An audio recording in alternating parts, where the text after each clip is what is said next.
Bonjour, bienvenue sur ma chaîne. Alors, je vais poursuivre aujourd'hui le thème sur la dépréciation et je vais aborder la notion de dépréciation des créances clients. Alors, je voudrais d'abord rappeler la définition d'une dépréciation. Donc, en fait, une dépréciation, c'est une constatation d'une diminution de la valeur d'un actif qui n'est pas jugé irréversible, contrairement à l'amortissement. Alors, dans une précédente vidéo, nous avons déjà vu la dépréciation des immobilisations non amortissables. Donc aujourd'hui, nous allons voir la dépréciation des créances clients. Alors, selon le principe de prudence, au fait, si un client connaît des difficultés de paiement, il convient de déprécier sa créance à l'inventaire. C'est-à-dire qu'à la fin de l'exercice, l'entreprise va donner un autre nom à ses créances. Elle s'appellera donc une créance douteuse. Pourquoi? Parce que c'est une créance dont le recouvrement total ou partiel est incertain.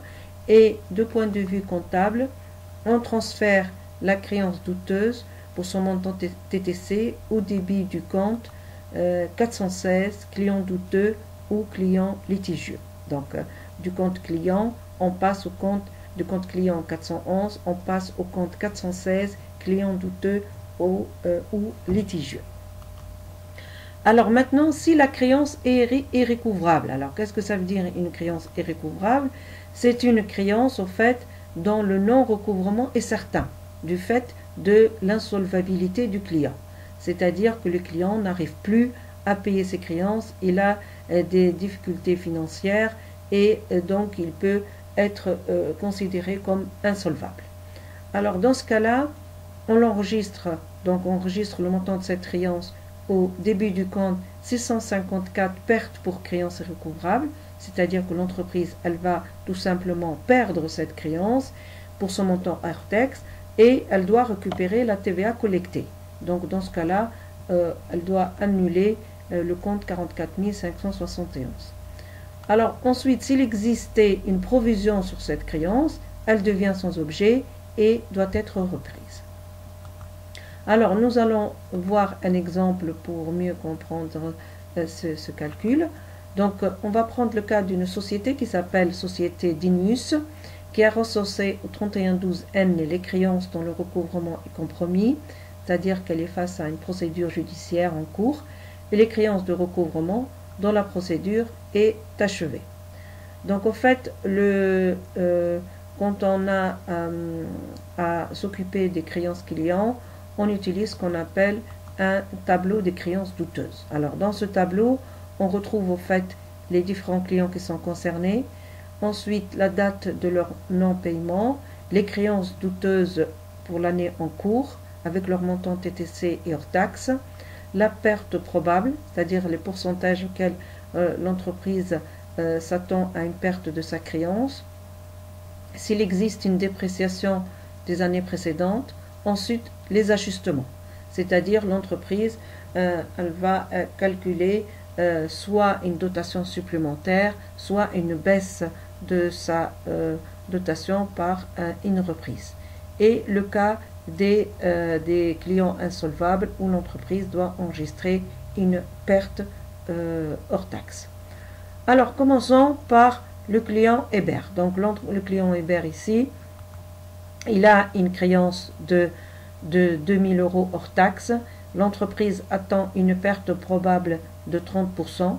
Donc, du coup, on calcule cette dépréciation, elle est de 600 €. Donc, on applique 30% sur le montant hors taxe. Or, ce client, il a une dépréciation au 3112N-1. Donc, on voit que le client, donc il y a une dépréciation qui a baissé. Du coup, on enregistre une reprise de 400. Pour le client Fleury, donc elle a une créance douteuse avec lui de 1500 €. Donc la perte probable, elle est prévue à 40%. Donc là, on calcule cette dépréciation. Donc elle est de 600 €, 40% multiplié par 1500. Il n'a pas de dépréciation, donc c'est considéré comme une nouvelle créance en fait, douteuse pour ce client. Pardon. Donc du coup, ici, au niveau de l'ajustement, on enregistre une dotation de 600 euros. Le client Nicolosi, donc lui, il est insolvable, donc il a une perte qui ne peut pas être recouvrable. Donc du coup, l'entreprise enregistre une perte hors taxe de 800 euros. Alors on va passer maintenant à la comptabilisation de toutes ces opérations, sachant que le total des ajustements, on a une dotation de 600 euros, une reprise de 400 et une perte de 800 euros. Dans le journal de l'entreprise, on va commencer d'abord par enregistrer une nouvelle créance douteuse, donc c'était pour le client Fleury. Donc au 31/12, donc bien sûr on enregistre les dépréciations en fin d'année. Donc elle va débiter le compte 416 clients douteux ou litigieux par le montant TTC, donc 1794, par le crédit du compte 411 clients. Donc le compte client, du compte client, on passe à compte client douteux puisque la créance devient douteuse.